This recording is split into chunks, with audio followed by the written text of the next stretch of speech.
Hello, and welcome to another episode of A Thought in Progress, subtitled I Have Something to Say. I am your host, Jason W. Tapscott. Today, I want to pick up where I left off on episode 2, which was talking about some college years. This is episode 4 right here. Um, and it's a new year, right? It's 2020. So today is New Year's Day, and we're gonna get back into my story. Okay. So we left off in episode 2 with Millersville University.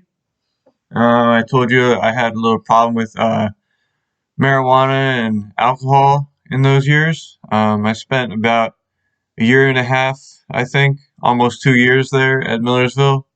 Had some great times. Made a lot of friends. Really improved my social skills.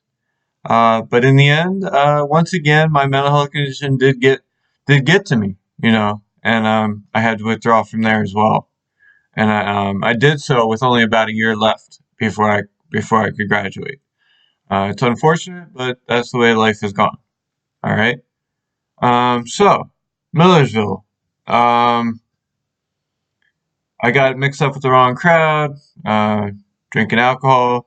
Yeah, so that's normal, right? The bad part about it was I was buying alcohol from my underage friends, you know, and eventually those same friends got me into marijuana use. And at first it was great. I really I was weird. I had this weird. I really enjoyed smoking marijuana and drinking alcohol at the same time. Some people said that made them sick, but I liked the feeling.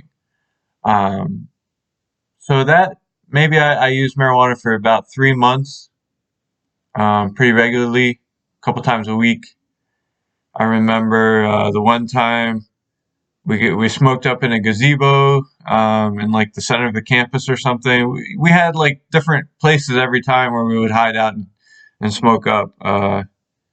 And So the one time we smoked up in a gazebo and we went and ate pancakes because one of the dorm rooms was having like a pancake late night pancake thing. Maybe it was finals. I don't remember. I just remember those are some really good pancakes. And I'm not glorifying drugs. I'm not glorifying marijuana.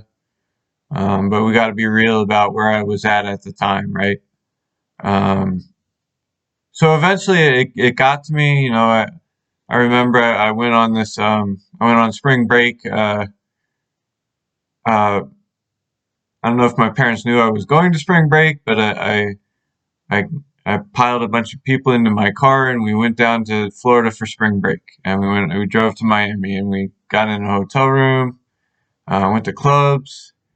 Again, I was old enough to go into clubs. Some of my friends were not. Somehow we got in anyway and I bought them drinks. They were underage and I bought them drinks at the club. And I was warned about it by the bartender and I shrugged it off and I did it anyway, you know. So I'm really lucky that that didn't turn into something where I was getting arrested or whatever. Um, but just tells you where I was at. I was not the most responsible person at the time, you know. Anyway, we come back from spring break. We had all this fun. It was great. And about this time, I had started smoking cigarettes as well, more regularly. Um, and I remember there was a Monday and I was trying to get back into going to class and being responsible. It was a Monday evening, and my friend gets a hold of me, and she's like, "Yeah, we're gonna go smoke up. We're gonna go smoke some weed and whatever you want to call it." And I was thinking to myself, it's Monday. It's effing Monday, right? This is getting out of control, and I cut ties with that whole group of people shortly thereafter. Um, And that was kind of my downfall at Millersville, you know. I cut ties with everybody. Um, I started not going to class at all, and I hadn't been going to class regularly anyway. I would sleep all day and wake up at like 4 or 5 o'clock, stay up for a couple hours, and go back to sleep. Um, Probably you could say I was depressed, but I was functionally depressed. I still had a lot of friends that I would hang out with, play video games with, and just it was overall Millersville was a really good experience. But once again, um, I became unstable, if you want to call it that, and I told my parents not happening anymore, and I dropped out really. Um, it was weird because at the time I told my parents that it was an ethical thing. You know, I told them yes, I was using marijuana and I was drinking a lot, and I had to get out of there so I could get away from that. And they bought it. They bought it, but deep down it was more like I can't do this anymore. You know, so that was kind of an excuse and a way to package it for my parents and maybe even for myself that it was like an ethical thing that I was doing something good. Um, but really, there I should have been able to continue, find a new group of friends, ditch the weed, really get back into the flow of university life and finish my degree. And I couldn't do it. I couldn't. Um, so, I come home and um, I think that's when I got my associate's degree around that time. I think. I don't, I'll be honest. No, that's my fault. I got my associate's degree before I went to Millersville. I got my associate's degree um, maybe around 2006 or something.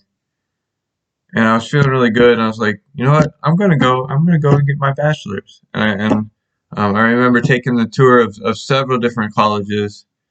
Um, and Millersville stuck out to me. It was weird though because when I went to tour at Millersville, it was a really rainy day, and I don't know what made me pick that school to because I was gonna finish, right. I was gonna do the last 2 years and I was gonna be done, and I couldn't do it.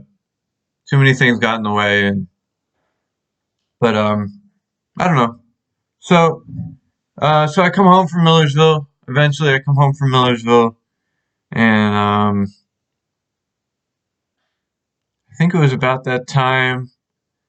And I know my mom's gonna watch this, and she's gonna tell me, you got your dates wrong or whatever, and this is what really happened because my mom's really good at dates and everything and whatever. Uh, but it was about that time, I believe, that I was looking for a job in the paper, and I became a traveling magazine salesman. And it was really, really a weird situation. They pulled up in a van, and I got in the van, and we drove off, and we were driving all over Pennsylvania and New Jersey and Delaware and New York. Um, and I was psychotic. I was delusional. Barely said anything to anybody, and I was just. It was very strange. It was very strange. Um, I was thinking that I was meeting with angels. I was thinking, I was in the desert wilderness at different points. Um, and Suffice it to say, I ended up in a New York City mental hospital. Um, it was weird because um, we were in New Jersey, and they dropped me off in this neighborhood, and I was going door to door, and this guy started yelling at me, just yelling at me, like, and I broke down. Dogs were barking at me. I just broke down. I said, you know what? I can't do this. And I walked away from the pickup point, where they would have come back in the van to pick me up. I walked away from there, and I walked, and I was probably manic because I walked and walked and walked, and I basically walked. And this is not an exaggeration. I walked from northern New Jersey to New York City. I don't know how that happened. Um, I remember walking around New York City at night and seeing all the closed shops and thinking it was something like the apocalypse or something. It's a very strange time. Um, Probably my most out of control psychotic episodes happened at that time period. Um, I was in when I ended up in the hospital. I remember calling my mom and saying, "Yeah, I'm getting married," and I don't know. Like I guess I was thinking I had some weird like otherworldly connection with some girl that was in the magazine salesman group. Um, and if none of this makes sense, I understand because it doesn't make sense now to me either. I'm just relating to what the psychotic episode looks like to me right now as I look back at it. And it's very strange. Psychosis is not something easily explained, um, but uh, it was. I remember I was in the mental hospital in New York City, and I was writing this weird story, um, um, and my mind was thinking that I was controlling the telephone, controlling the TV, and that's typical of a psychotic episode. I don't know if people who are watching this know that, but that's like one of the main things. This belief that you have the power to control things that really you can't. Um, and I had other episodes like that at other places, but um, so I met some very strange people there in that hospital. I believed this one lady was the devil. I believed this other guy was a horseman of the apocalypse. So, but that's also very typical of delusions. For those of you who are watching, who may understand or maybe are getting some explanation here about what psychosis looks like. I'm giving you a firsthand account, and I hope it's helping someone because that's what I'm trying to do here. I'm sharing in hopes that somebody sees this, connects with it, and starts their own healing process. Um, because mental illness it's very difficult. It's very difficult to deal with, especially psychosis, and anxiety and depression. They're all very crippling, and um, the only way we can really beat it is to share and to connect and to understand and be compassionate about towards others and do something positive with the strange otherworldly experiences that we've had, so that we can reconnect with reality. Um, so um, we're only going to go a little bit farther here with this, um, but I just want to make sure that I cover a little bit about what happened in New York City for me. Um, so at one point, the guy who I thought was a horseman of the apocalypse, um,